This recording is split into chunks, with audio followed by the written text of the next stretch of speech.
Bismillahirrahmanirrahim. Assalamualaikum warahmatullahi wabarakatuh.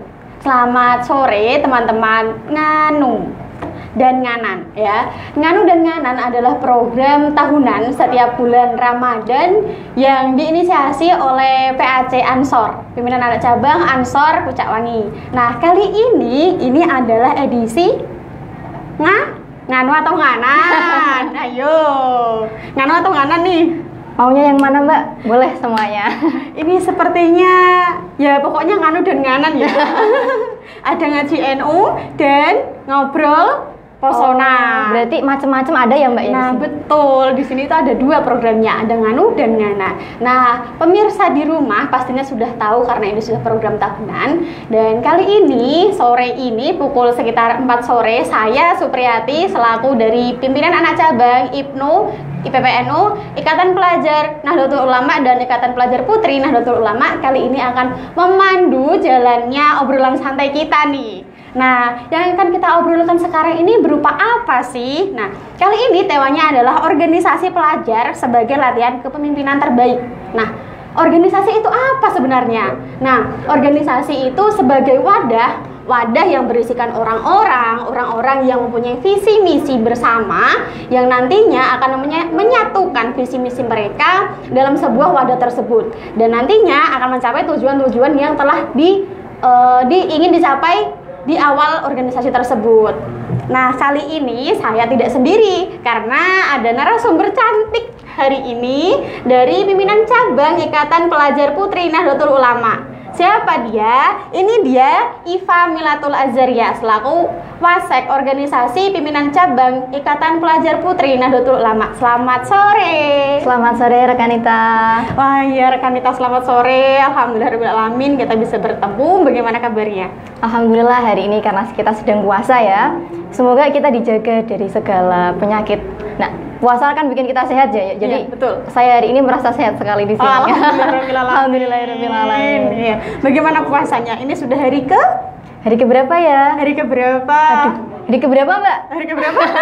Malah kita tanya-tanya. Hari keempat ya, hari kelima. Pemirsa di rumah pasti sudah tahu ini hari keberapa karena masih menjalankan puasa ya. Nah, ini Iva ini adalah Wasek, wakil sekretaris atau? Wakil sekretaris. Nah betul, wakil sekretaris bidang organisasi pimpinan cabang Ikatan Pelajar Putri Nahdlatul Ulama. Pastinya yang namanya wakil sekretaris itu sudah pentolan-pentolan yang tahu nih apa sih sebenarnya organisasi itu.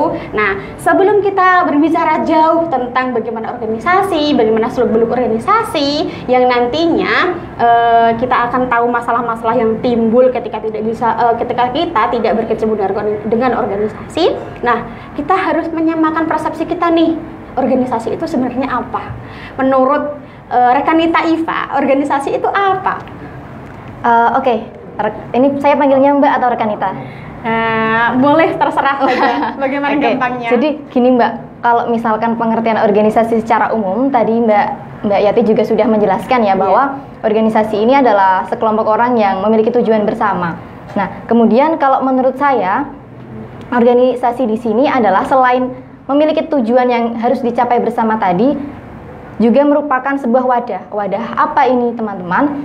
Wadah untuk kita pertama mengembangkan diri, kemudian kita belajar, kemudian kita yang paling penting itu tadi, kita menyelesaikan, kita menuntaskan tujuan kita, kewajiban kita terhadap organisasi. Karena di samping organisasi ini sebagai tempat belajar, kita juga harus bersama-sama menuntaskan apa sih tujuan dari organisasi ini, karena setiap organisasi yang baik selalu memiliki tujuan.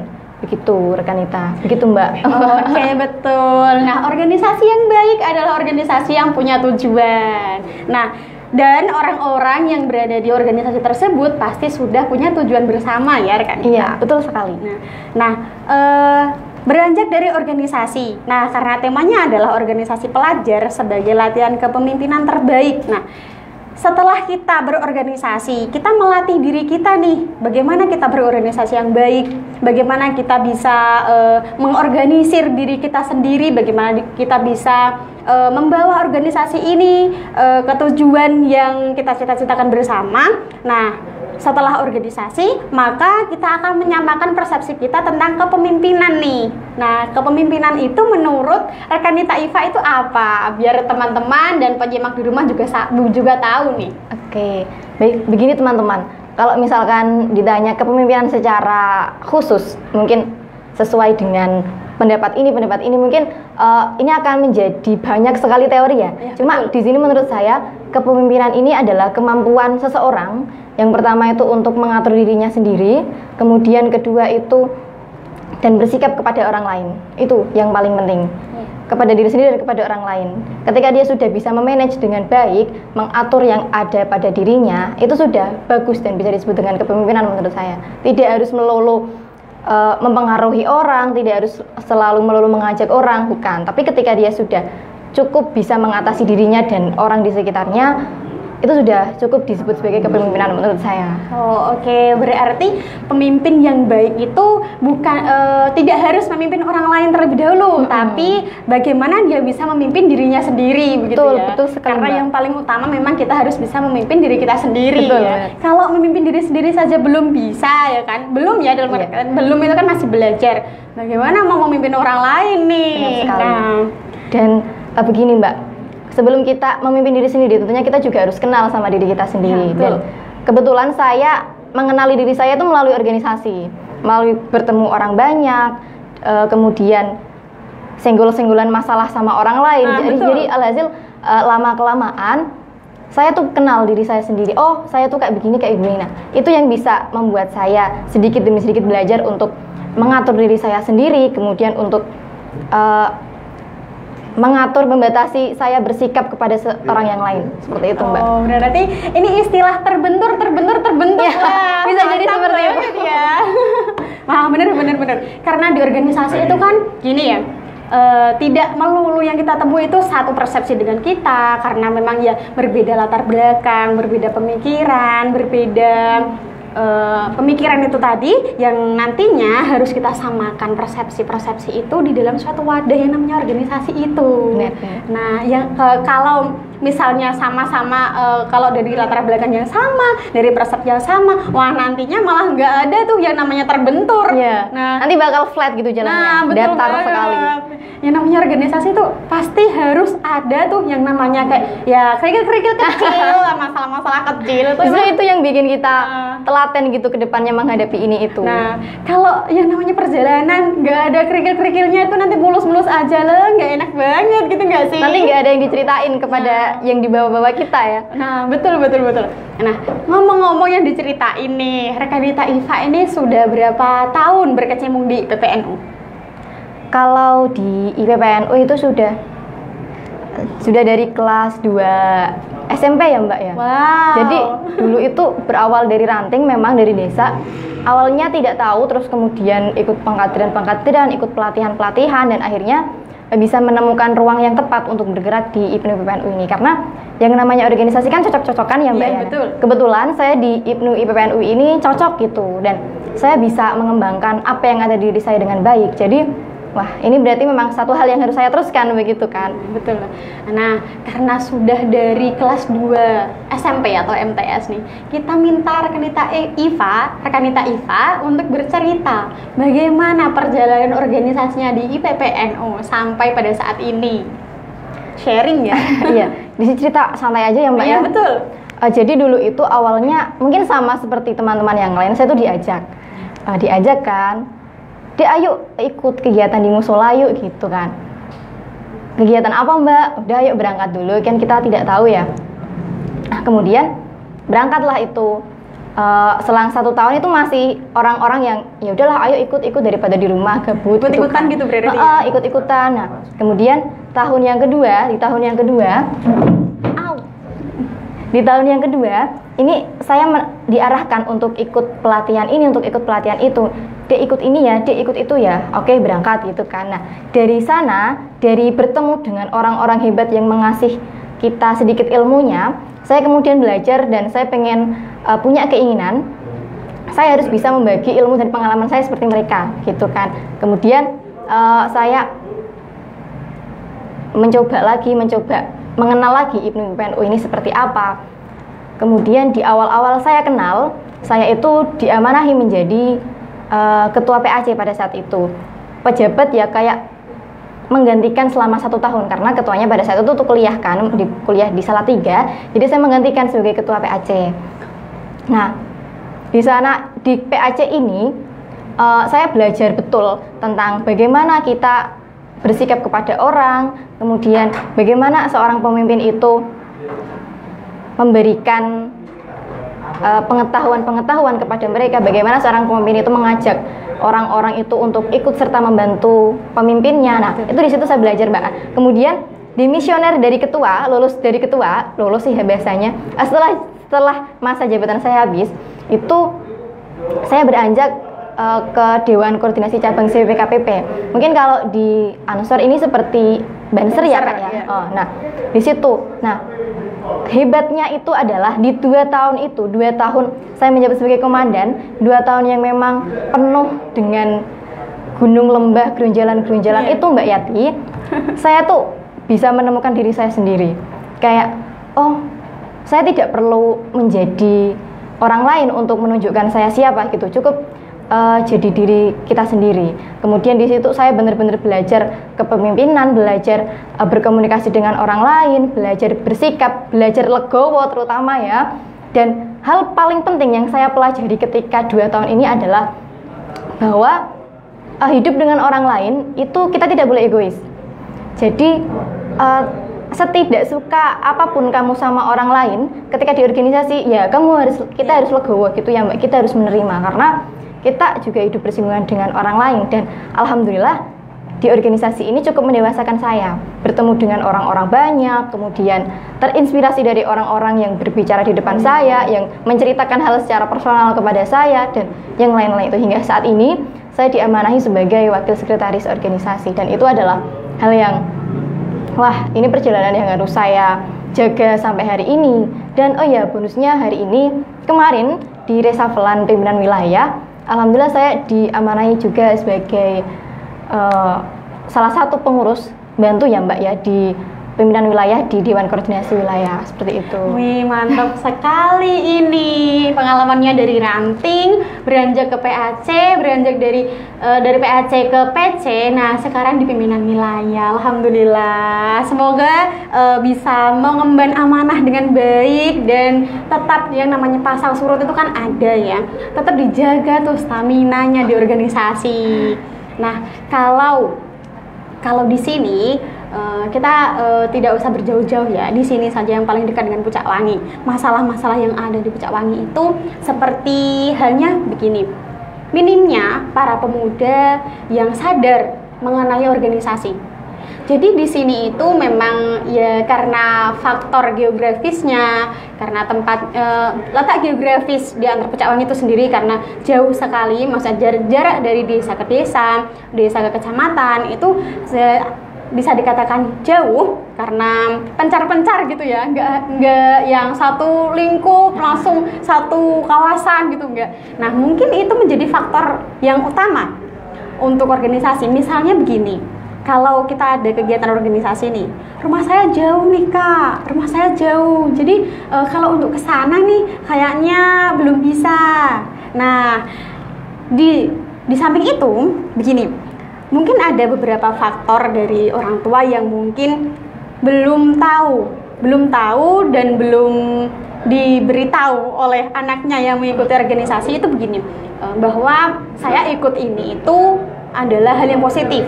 Saya ikut ini itu adalah hal-hal yang nantinya bisa memberikan saya open minded, berpikir secara terbuka ketika bertemu dengan orang-orang banyak, dan pengalaman-pengalaman yang tidak saya dapatkan ketika saya hanya berkecimpung di kamar ataupun di rumah. Nah, mungkin persepsi itu masih ditanamkan oleh para anak-anak atau remaja-remaja yang ada di sini.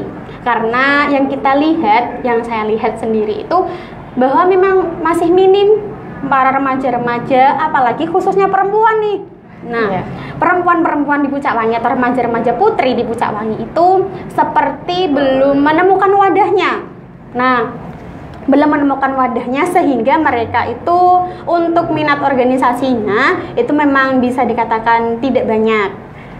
Padahal di PAC sendiri itu sudah ada Ikatan Pelajar Nahdlatul Ulama dan Ikatan Pelajar Putri Nahdlatul Ulama. Nah, setelah mendengar cerita dari Rekanita Iva, semoga teman-teman semuanya, para penyimak Ansor Pucak Wangi Net sore ini bisa lebih tahu nih bagaimana nih organisasi sebenarnya dan apa nih positifnya ketika mungkin Bapak Ibu mungkin Bapak Ibu begini, apa ya positifnya ketika anak saya ikut organisasi? Apa ya positifnya ketika adik saya ikut organisasi? Dan kalau remaja-remaja atau remaja putri lainnya mungkin bisa berpikir begini, apa sih positifnya ketika aku ikut organisasi? Apa sih positifnya? Gak kesel. Nah, memang capek ya, karena memang badan itu kan ya capek ketika kita sudah melakukan suatu aktivitas. Ya, yang namanya aktivitas itu kan pasti ada capeknya. Kalau kita rebahan di rumah juga pasti capek kok ya. Kalau rebahan terus menerus juga pasti akan capek nih. Nah, untuk wadah tersendiri itu mungkin di Pucak Wangi mungkin masih minim nih yang namanya remaja masjid, ormas-ormas, organisasi masyarakat seperti Karang Taruna. Mungkin ada, ya sudah ada di desa-desa tertentu. Mungkin juga masih belum ada di desa-desa tertentu. Karena itu tadi ada suatu faktor utama yang mungkin kalau basis atau sentralnya organisasi Pucak Wangi di PAC atau di kecamatan ya. PAC kan lingkup kecamatan ya. Itu karena letak geografisnya. Mungkin kalau kegiatan itu terlalu jauh sehingga memang kita itu kelelahan di jalan saja begitu. Nah, itu mungkin akan menjadi faktor utama yang menyebabkan remaja-remaja di Pucak Wangi sendiri khususnya itu agak males gitu ya kalau disuruh organisasi.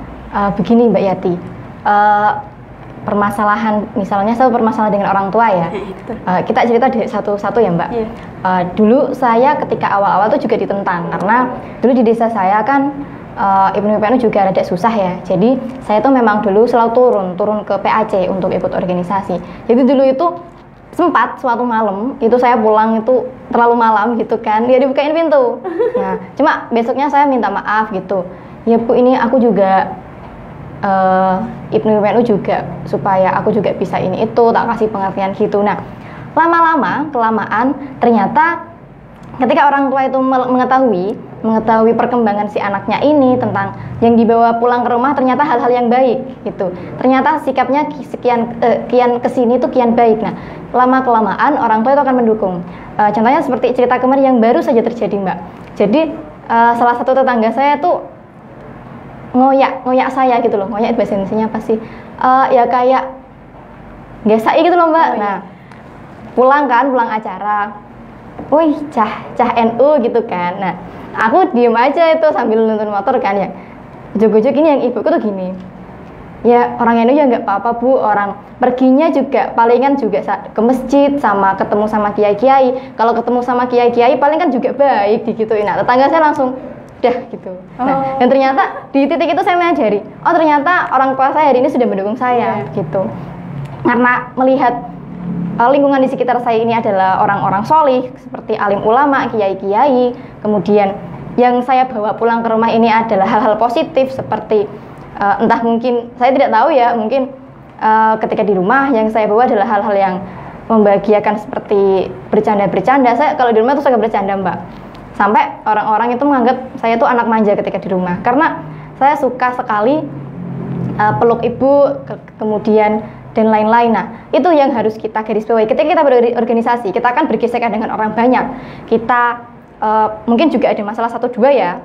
Tapi ketika kita pulang ke rumah, masalah itu ditinggal di depan pintu aja. Ketika masuk ke rumah kita udah halo ibu, halo adek, udah gitu aja. Kita senang-senang aja. Nah, itu sebenarnya yang bikin orang tua itu bisa mensupport kita karena dia mengetahui, oh anak saya semakin kesini itu adalah orang yang positif. Nah, itu membicarakan tentang orang tua ya Mbak. Kemudian kalau misalkan kita ngomongin geografis, saya menyadari kalau Pucak Wangi memang jauh-jauh jaraknya. Dulu saya tuh pernah ke desa Kretek kalau nggak salah, sama desa Kletak itu. Nah, itu jauh sekali jaraknya sampai ya Allah ini kapan sampainya, ini lewat sawah.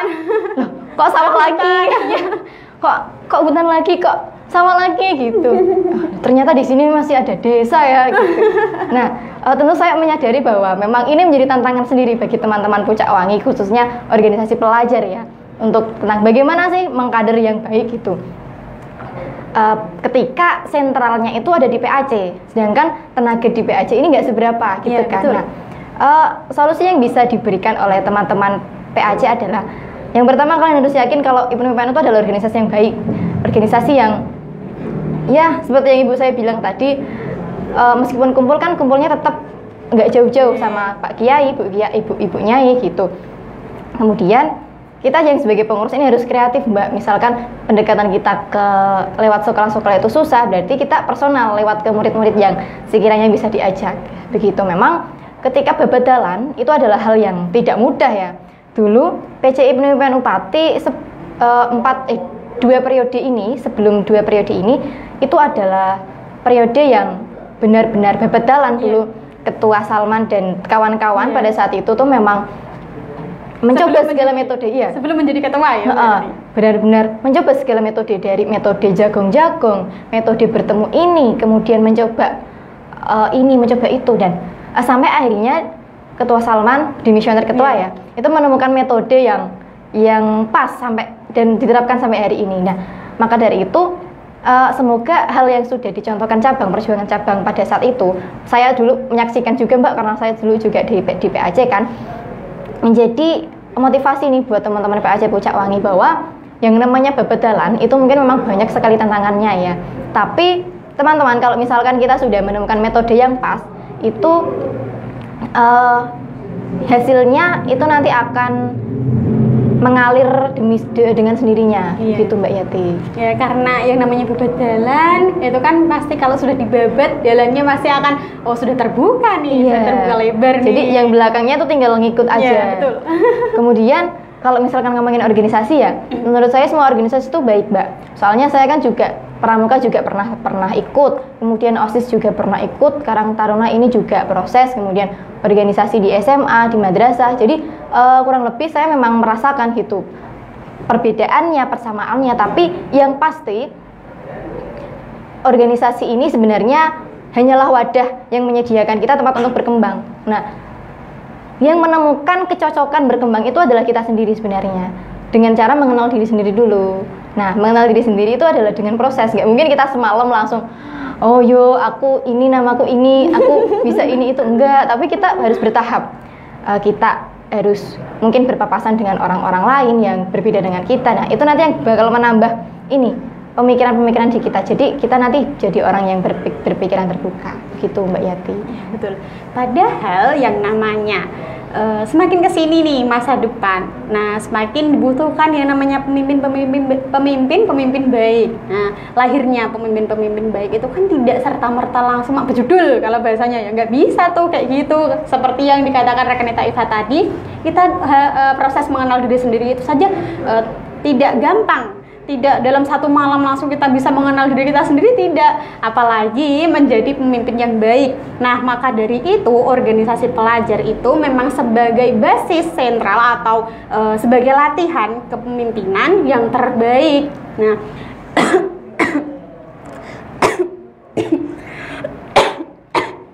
soalnya gini Mbak Yati, kepemimpinan itu akan susah sekali kita dapatkan di sekolah ya. Maka dari itu organisasi ini juga sebagai ajang kita belajar kepemimpinan teman-teman.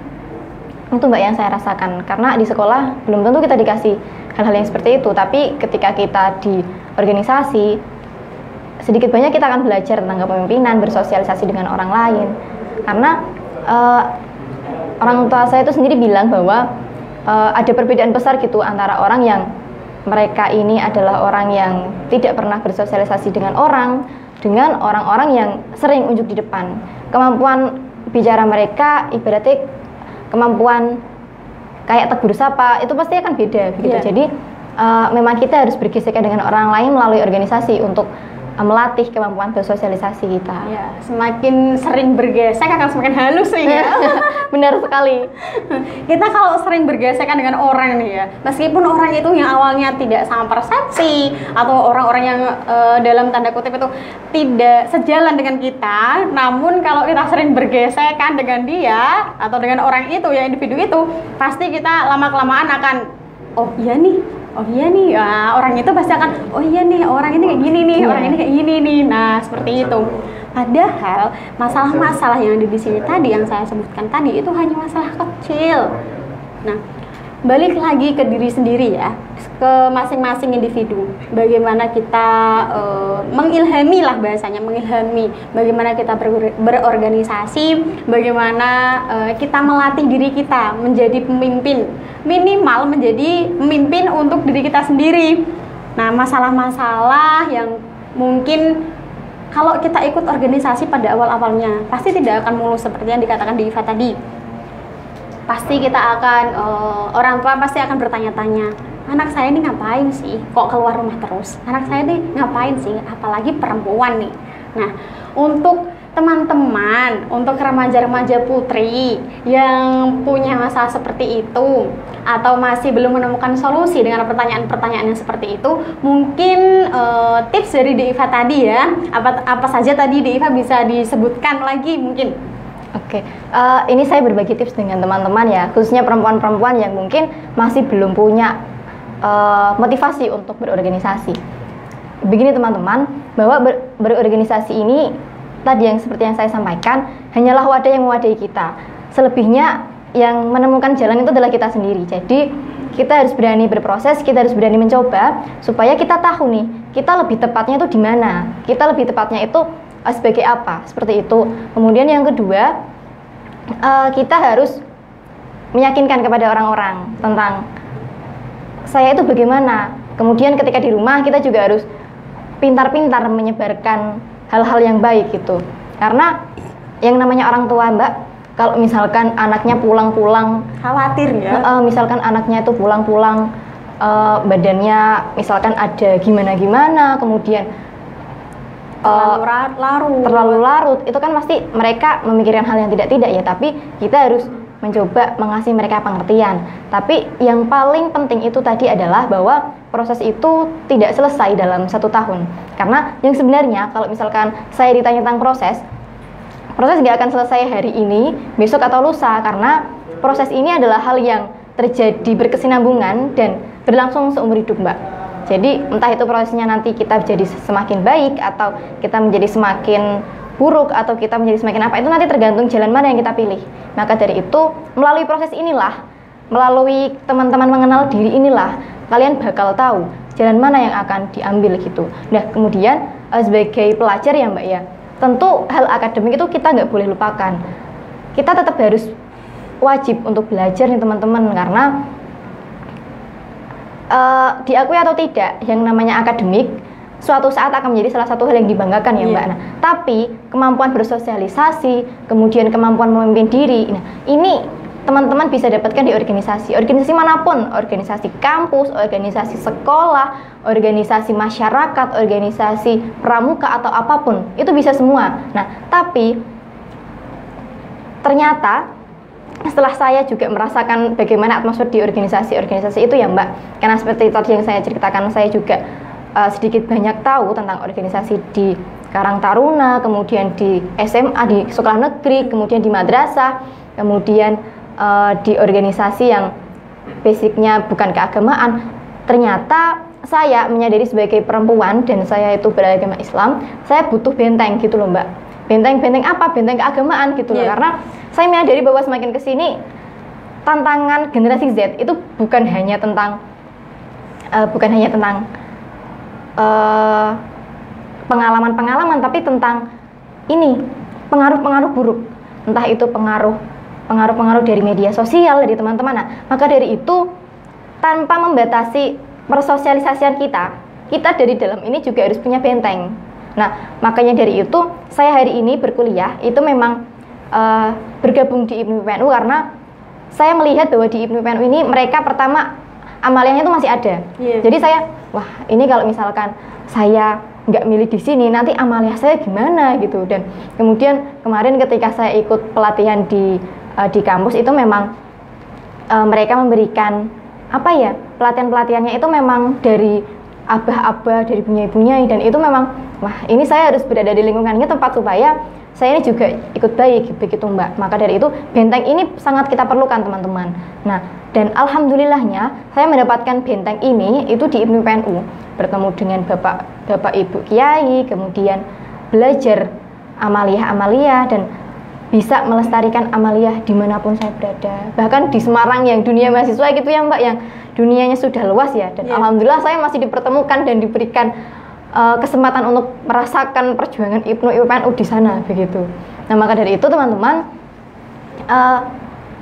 harus pandai-pandai memilih organisasi nih. Semua organisasi itu baik, tapi pilihlah organisasi yang bisa mengembangkan bakat dan minat kalian dan juga yang bisa memberikan kalian benteng supaya kalian ini tidak salah dalam mengambil langkah ke depannya. Seperti itu, Rekanita. Rekanita Iva berbicara mengenai tantangan generasi Z ya. Benar. Apalagi perempuan. Nah, tantangan generasi Z apalagi perempuan yang tadi seperti Rekanita Iva katakan ya, kita butuh benteng nih. Nah, benteng Takeshi. Ya. Benteng Takeshi perempuan. Nah, perempuan butuh benteng, apalagi generasi Z, ya kan? Nah, untuk benteng tersebut pastinya diri kita sendiri yang bisa bagaimana mempertebal benteng-benteng itu, ya kan? Ikut organisasi boleh, tapi harus tahu nih kodratnya sebagai seorang perempuan, bagaimana orang perempuan-perempuan itu sesuai dengan batasnya, ya kan? Perempuan itu meskipun nanti entah mau jadi apa ya, pasti punya batasnya kok. Ya, seperti bukan membatasi dalam hal kepemimpinan, bukan, karena banyak sekali perempuan-perempuan yang menjadi pemimpin, perempuan-perempuan hebat di luar sana ya. Seperti saat ini Najwa Shihab ya kan, salah satu perempuan hebat yang ada di Indonesia. Hebat sekali tuh Mbak Nana ya. Ya, betul. Bisa menyuarakan pendapatnya segala macam. Itu adalah sosok yang bisa menginspirasi para perempuan. Nah, kalau teman-teman masih bingung nih tentang perempuan mau jadi apa sih? Nah, pertanyaan-pertanyaan itu yang muncul itu loh, perempuan mau jadi apa? Perempuan paling juga nanti di dapur. Nah, minta tolong sekali ya kan. Tolong, mungkin persepsi-persepsi itu sedikit demi sedikit harus mulai dihilangkan ya, harus mulai dihilangkan meskipun di dapur ya kan, nantinya meskipun di dapur, meskipun nanti berkecimpung hanya di rumah sebagai ibu rumah tangga, tapi kalau kita membekali diri kita dengan baik, membekali diri kita dengan kepemimpinan dari lewat organisasi tersebut, kita mempunyai role model ya, biasanya role model yang baik sebagai seorang perempuan seperti yang tadi saya sampaikan seperti Mbak Nana. Nah, ada juga seperti Mbak Kalis. Iya, Mbak Kalis Mardiasi. Terus ketua pimpinan pusat Mbak Rekanita Nurul. Nah, Rekanita Nurul. Nah, itu adalah perempuan-perempuan hebat nih yang ada di Indonesia. Nah, itu bisa jadi role model bagaimana perempuan yang seperti itu, seperti apa ya yang kita katakan bahwa perempuan-perempuan itu yang sudah berhasil. Nah, saya tidak menyebut yang di rumah tidak berhasil, tidak. Saya juga tidak menyebut bahwa ibu rumah tangga itu tidak berhasil, tidak. Tapi alangkah baiknya meskipun kita di rumah, meskipun nanti kita menjadi ibu rumah tangga, alangkah baiknya kita membekali diri kita sebagai seorang perempuan dengan pengetahuan-pengetahuan yang dikatakan luas, pengetahuan-pengetahuan yang tidak kita dapatkan hanya ketika kita bersekolah di bangku persekolahan saja, dan pengetahuan-pengetahuan yang kita dapatkan ketika kita bertemu dengan orang-orang banyak, ketika kita bersinggungan dengan orang-orang banyak, bertemu dengan sosok-sosok yang menginspirasi, sosok-sosok yang nantinya bisa menjadikan, oh saya pengen jadi ini nih, nah saya pengen loh jadi seperti ini, saya pengen jadi seperti mbak ini, saya pengen seperti ibu ini. Nah, itu menurut saya itu adalah motivasi terbesar dalam bagaimana kita melangkah. Orang ini kok seperti ini ya, oh patut dijadikan contoh nih, patut dijadikan contoh. Yang namanya hidup itu kan seperti copy paste. Iya, nah, benar. Ketika ada orang yang baik, wah kok bisa nih kayaknya saya seperti dia, harus termotivasi. Nah, copy paste nih, hidup itu adalah copy paste, yang baik di copy dan di paste dalam hidup kita. Tapi kalau yang kurang baik, dalam artian dia kurang baik, mohon untuk ditinggalkan. Di filter dulu Mbak sebelum ditinggalkan. Iya betul. Yang masih bisa diambil, disaring. kita ambil. Kalau yang udah nyangkut itu nggak usah diambil. Gitu. Karena ya memang perempuan itu adalah madrasah pertama bagi anak-anaknya.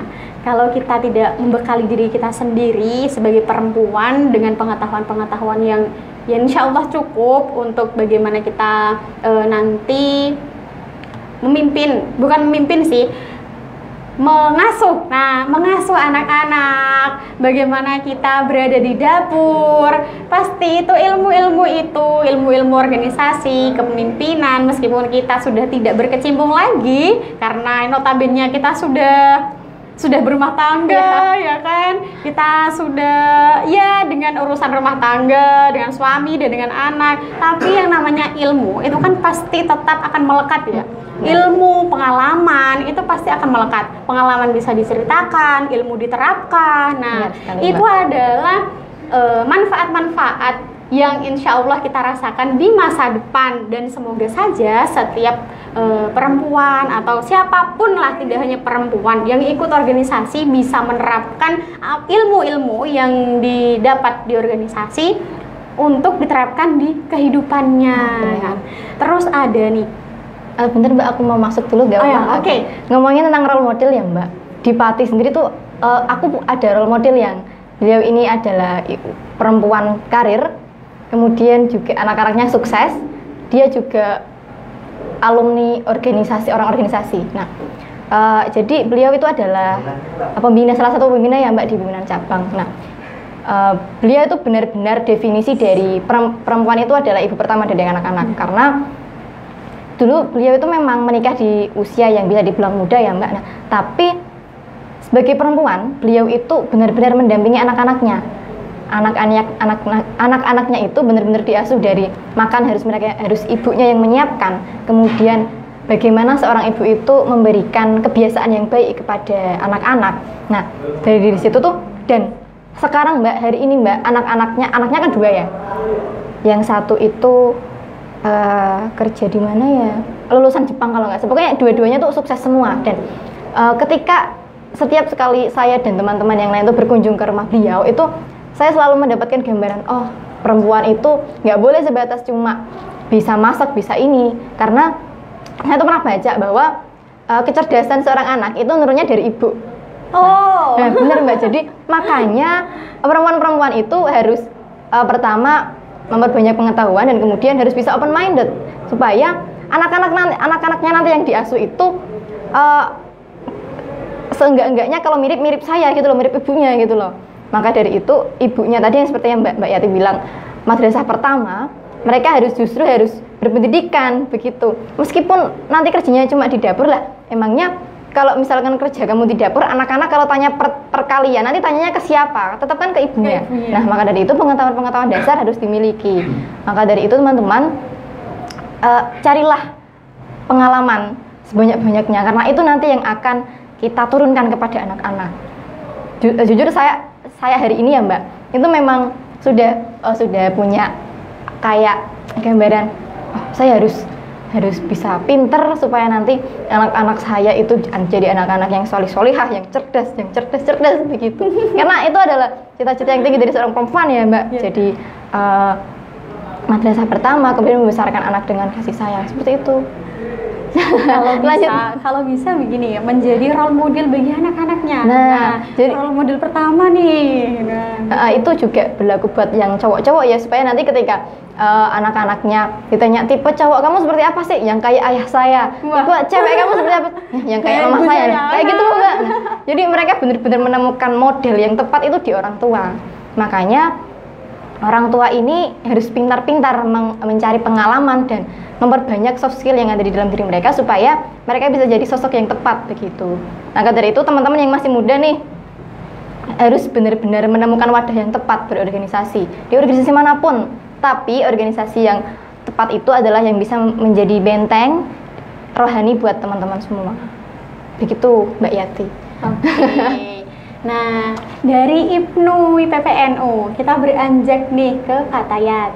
Nah, kalau kita ke Fatayat, sebelumnya kita sudah di IPPNU ya. Fatayat kan perempuan ya, perempuan.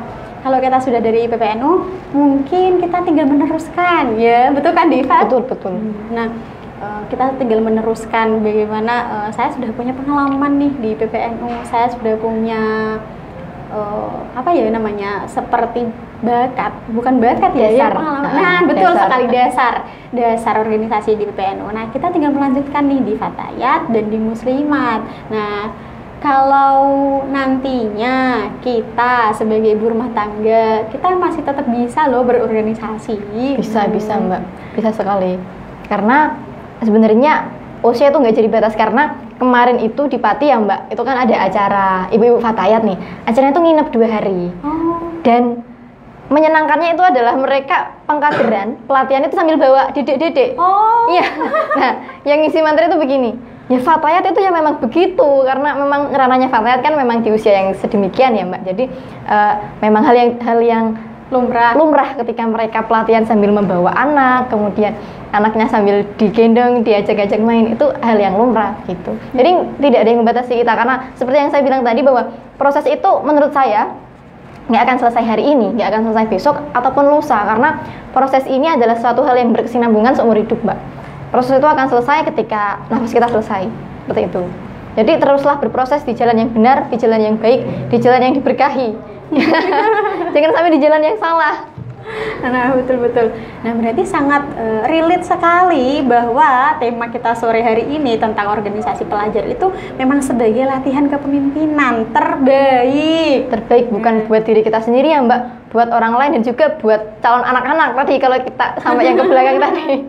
Iya, karena memang ya kepemimpinan itu harus diasah ya, Diva ya, harus diasah. Seperti tadi cerita-cerita Diva dari ranting, PAC, PC sampai di wilayah loh, teman-teman semuanya. Nah, itu adalah suatu bentuk contoh proses bahwa memang organisasi pelajar itu adalah latihan kepemimpinan yang baik, bahkan terbaik.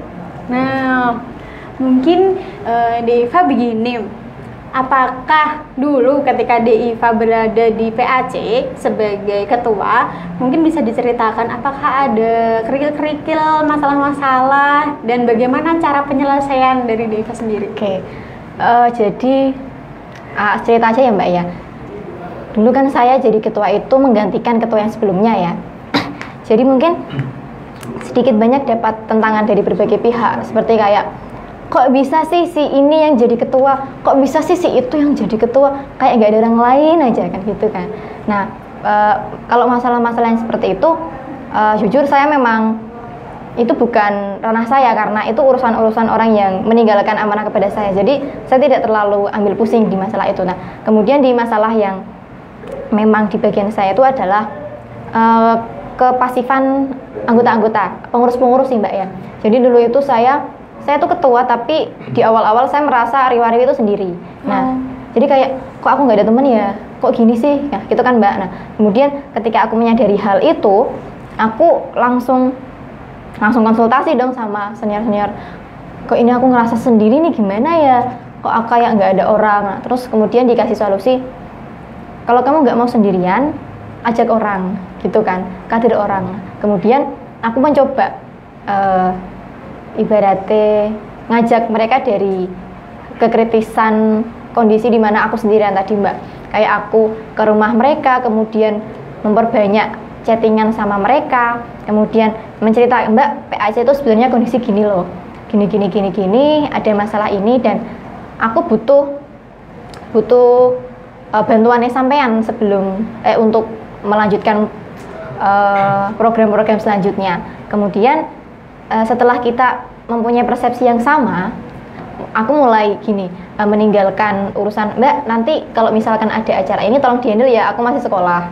Mbak, tolong diatasi dulu ya, aku masih perjalanan. Itu beres gitu loh Mbak. Nah, ternyata yang kita butuhkan itu cuma menyamakan persepsi gitu loh. Nah, ketika persepsi kita itu sudah sama, meskipun cuma 5 orang, cuma 3 orang, ketika mereka memiliki satu tujuan, kemudian persamaan rasa kayak ayo ini untuk PAC, ini untuk PAC gitu. Nah, itu mereka jalan meskipun aku tuh nggak ada, yang penting aku dititipin, Mbak, aku nggak bisa lagi sekolah, ini tolong diginiin ya. Mungkin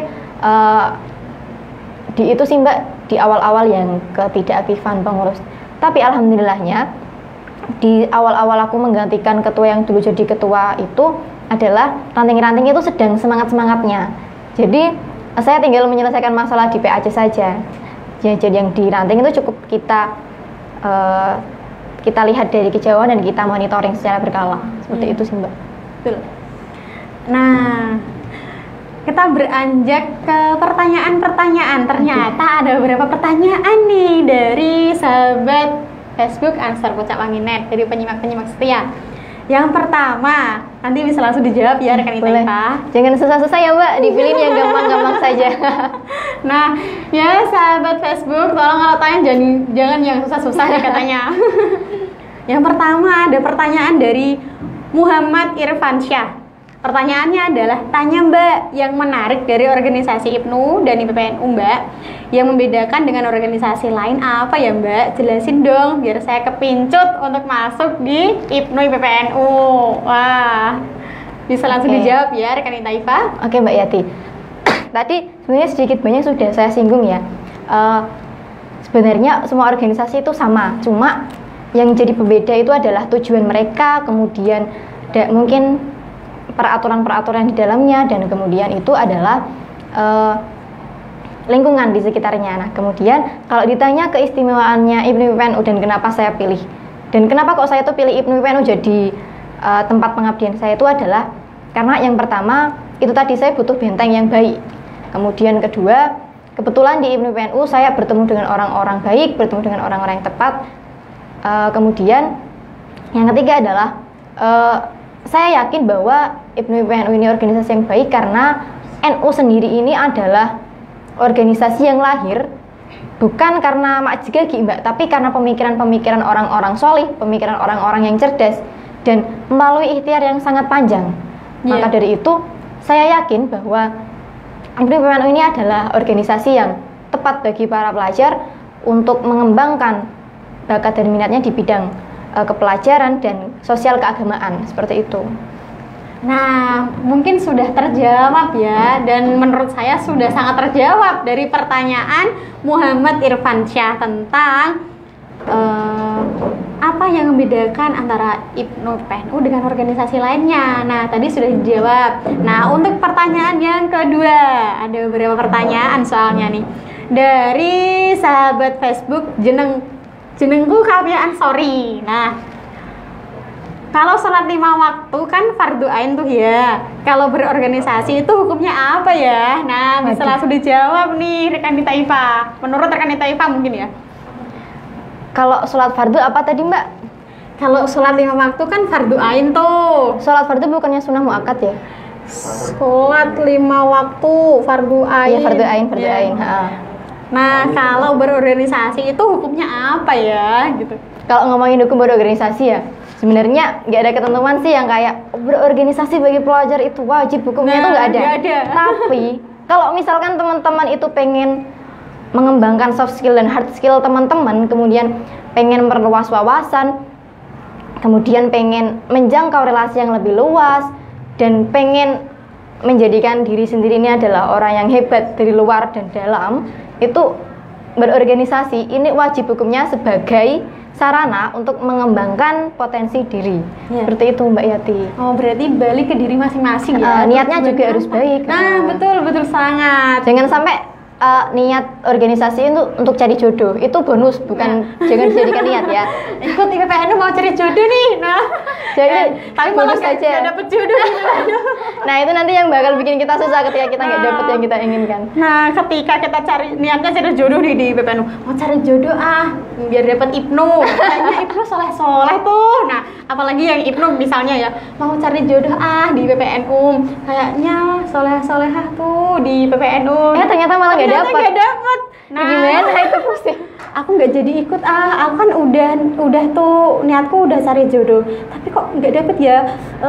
Lebih baik aku nggak usah deh. Nah, berabe tuh niatnya kalau itu dijadikan bonus saja ya Mbak.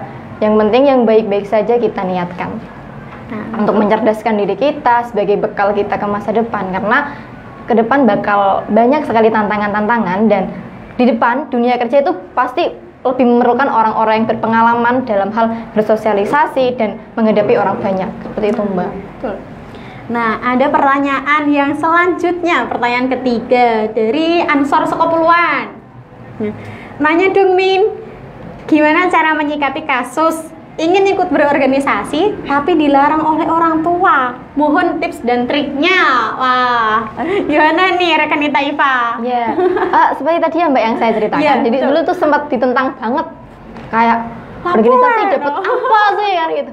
Organisasi biar apa sih? Udah di rumah aja belajar yang Mana bensin gitu sih. Benar sekali. Ngabisin uang aja, beli seragam, beli ini itu. Tapi kemudian kita sebagai orang ya Mbak ya, yang namanya orang tua pasti kan pengen yang baik-baik ke anak. Nah, maka dari itu dulu kalau tips dari saya sebagai anak itu tadi ketika di rumah itu yang dilihatin itu yang baik-baiknya aja. Karena yang sering saya lihat itu ya Mbak, kayak anak-anak sekarang mungkin mereka di luar itu main Mobile Legends yang tahu sendiri kan Mbak, kalau main game online itu suka, meskipun bukan semuanya ya, kalau main game online itu sering ngomong yang hal-hal yang tidak menyenangkan begitu. Nah, jangan sampai hal-hal itu tuh dibawa ke rumah. Kayak kamu boleh ngomong kasar tapi ketika di rumah udah tinggalin, karena di rumah itu adalah tempat kita pulang, tempat kita membagi hal-hal yang baik saja. Nah, ketika orang tua itu bisa melihat perubahan baik yang secara signifikan, kayak kok anakku mbien nggak pernah sholat malam, ini sholat malam, terus kemudian kok anakku sekarang jadi boso ya nek karo orang tua ya. Nah, gitu kan. Orang tua kan seneng. Nah, jadi dulu orang tua saya juga bertahap, Mbak. Dulu benar-benar menentang saya ikut organisasi apapun. Organisasi sekolah, organisasi pramuka, itu benar-benar ditentang. Cuma kemudian ketika saya bisa membuktikan bahwa Pak, Bu, anakmu ini tuh baik gitu loh. Yang diikuti itu baik, yang ada di lingkungannya itu juga orang-orang baik. Jadi jangan khawatir, saya bisa menjaga diri saya sendiri. Cuma ya saya nggak bilang gitu loh. Saya buktikan dengan bahwa saya sampai hari ini tuh di rumah masih jadi anak cewek yang baik, yang meskipun di luar petakilan tapi ketika di rumah harus jaga sikap sebagai perempuan anak pertama ya Mbak ya. Harus benar-benar kayak nggak boleh ngomong ya hal-hal yang buruk. Kemudian kalau mau nelpon juga harus tahu batas malam. Jadi memang ketika di rumah kita harus menyebarkan hal-hal yang baik supaya orang tua itu yakin, oh anakku ini baik gitu. Begitu tipsnya. Tapi jangan sampai teman-teman menyalahgunakan izin ya. Nanti bilangnya organisasi tapi niatnya ke yang lain, itu nanti yang bakal merusak kepercayaan orang tua. Nah, kepercayaan orang tua itu harus benar-benar dijaga. Maka dari itu pilih organisasi yang baik yang bisa menambah pengalaman dan bisa memperdalam bakat kita supaya ketika di rumah kelihatan gitu loh, oh ternyata anakku ikut organisasi sama enggak itu ada bedanya gitu loh Mbak. Nah, dari beda itu orang tua insya Allah sedikit demi sedikit akan mendukung. Beda kalau misalkan orang KCS sih yus gak usah melu, nah itu kan nanti juga pasti beda ya. Karena kita sebagai orang masih kalau misalkan pakai produk nih, misalnya pakai produk apa ya, shampoo misalkan, shampoo ini nggak ngaruh sama rambutku, ya udah nggak usah dipakai, pasti kan gitu ya. Tapi kalau misalkan, oh ini rambutku jadi bagus, ini jadi ini, nah pasti itu langsung besok beli ini lagi ya, besok beli yang ini lagi ya. Hampir seperti hampir seperti itu. Contoh kecilnya seperti itu ya. Misalnya ketombean nih, pakai shampoo ini ya, yang mungkin nanti nggak ketombean, ternyata setelah dicoba, lah kok sama. Ya udah nggak usah lagi deh. Tapi kalau ada bedanya, besok beli lagi ya, kan gitu. Sama seperti organisasi. Jadi memang harus ada perbedaan yang baik. Kita juga harus membuktikan bahwa aku ini baik kok Pak Bu ikut organisasi, seperti itu. 5 menit lagi. Oke, 5 menit terakhir ya pemirsa di rumah. 5 menit terakhir kita akan ngobrol mengenai sekarang kan marak sekali nih istilah ayang, ya kan? Rekan Itaifa pasti tahu tuh istilah ayang. Begini, belum makan kalau belum disuruh ayang. Nah, belum apa kalau belum disuruh ayang, ya kan? Belum tidur kalau belum disuruh ayang. Nah, ketika teman-teman mengikuti organisasi, apalagi leadershipnya sudah bagus dan berkecimpung dengan orang-orang banyak, ya kan?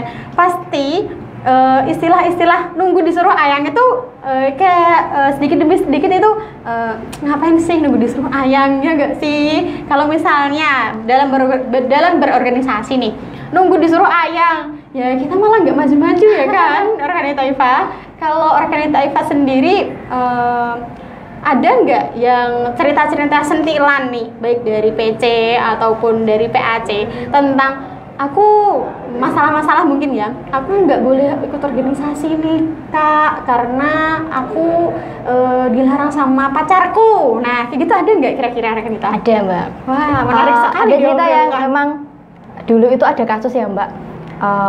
Salah satu kader IPPNU yang sangat hebat pada saat itu tuh dia tuh sudah memiliki ibaratnya sudah memiliki pasangan ya Mbak. Nah, pada saat itu tuh gini, pertanyaan yang sering terjadi, kamu pilih IPPNU atau aku? Gitu. Nah, sebagai perempuan yang merdeka, sebagai orang IPPNU ya Mbak ya. Jadi ya mau gimana, mau nggak mau, pada saat itu dia memiliki amanah yang besar sebagai kader IPPNU. Ya udah kalau kamu mau kayak gitu, aku pilih IPPNU aja. Nah, dan gantinya adalah hari ini si Mbak itu tuh sekarang sudah tunangan sama kader IPNU juga yang lebih baik, yang lebih ibaratnya dia mendapat hal yang sesuai dengan levelnya. Maka dari itu teman-teman, kalau misalnya ayang nih melarang kalian buat berorganisasi, jangan mau, karena itu kan baik ya. Itu baik, dan juga teman-teman pasti bakal dapat hal yang lebih baik begitu loh. Karena ketika perempuan itu memiliki value, memiliki nilai, bernilai, ketika perempuan itu bernilai, maka laki-laki yang mendekatinya itu juga adalah orang-orang yang bernilai. Maka dari itu akan setara gitu loh Mbak. Maka dari itu perempuan itu harus hebat dulu. Karena ya kalau mau jodoh yang hebat, kita harus hebat dulu. Kalau kita mau jodoh yang baik, kita harus baik dulu. Nah, jodoh itu cerminan. Cerminan. Betul sekali. Nah, untuk penutupnya, ini ada quotes dari sahabat Facebook Ulin Nuha. Nah, quotes-nya seperti apa? Ini saya bacakan. IPNU IPPNU adalah wadah terbaik dalam menangkal pertumbuhan jamet lokal. Saya agak ngangkat ya ini, speechless. Jamet lokal, apa itu jamet lokal? Iya Mbak. Memang IPNU IPPNU adalah wadah yang baik ya. Iya. Nah, apalagi untuk tantangan generasi Z yang mungkin akan dihadapi di masa depan. Terlah kalau misalnya kita ngomongin jamet ya Mbak, paling enggak kalau di IPNU IPPNU jamet-jametnya itu masih selawatan gitu loh ya. Maka dari itu IPNU IPPNU itu adalah wadah terbaik untuk memberantas jamet-jamet lokal. Dan sekalipun jamet-jamet itu ikut IPNU IPPNU, seenggak-enggaknya mereka bakal tetap selawatan gitu. Wah. Ini nih baik loh. Nah, terus untuk menutup perbincangan kita pada sore hari ini dengan tema organisasi pelajar sebagai latihan kepemimpinan terbaik, mungkin ada closing statement dari Rekanita IPA untuk teman-teman di rumah. Closing statement ya Mbak, saya cuma pengen pesan sih sama teman-teman, juga buat self reminder juga buat kita semua ya, bahwa perempuan itu harus berani menyuarakan pendapat, berani mengambil keputusan, berani melangkah, dan apapun itu kuncinya itu berani. Nah, kalau misalkan agak canggung kayak berani apa sih, nah teman-teman bakal mengetahui makna berani ini ketika teman-teman sudah mengenal diri sendiri. Berani apa, itu nanti bakal diketahui ketika teman-teman sudah mengenal diri sendiri. Maka berproseslah rekan dan rekanita. Pesannya adalah kalian harus berani. Oke, kalian harus berani ya, dan berproseslah rekan-rekan kita. Berani dalam artian berani dan punya dasar nih. Kalau kita mau bicara harus berani dan punya dasar ya rekanita IPA. Nah, untuk sore hari ini terima kasih atas waktunya dan sharing pengalaman yang sangat-sangat memotivasi kita dalam hari organisasi. Semoga nanti teman-teman di rumah, para penyimak maupun Bapak Ibu nanti bisa mungkin putra-putrinya nanti bisa diminta untuk ikut organisasi agar nantinya bisa menjadi pemimpin yang baik untuk masa depan. Apalagi untuk tantangan generasi-generasi selanjutnya itu tidak gampang ya. Kita saja yang sudah berada saat ini itu kita harus menghadapi tantangan masa depan apa nih yang akan muncul di masa depan.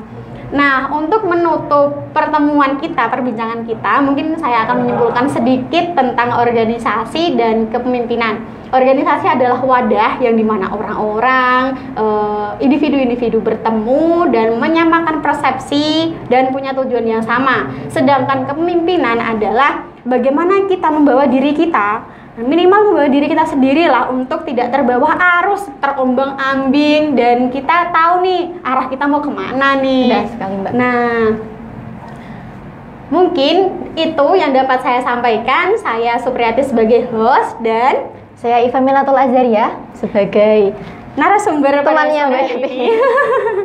Pamit undur diri, kurang lebihnya mohon maaf. Wassalamualaikum warahmatullahi wabarakatuh.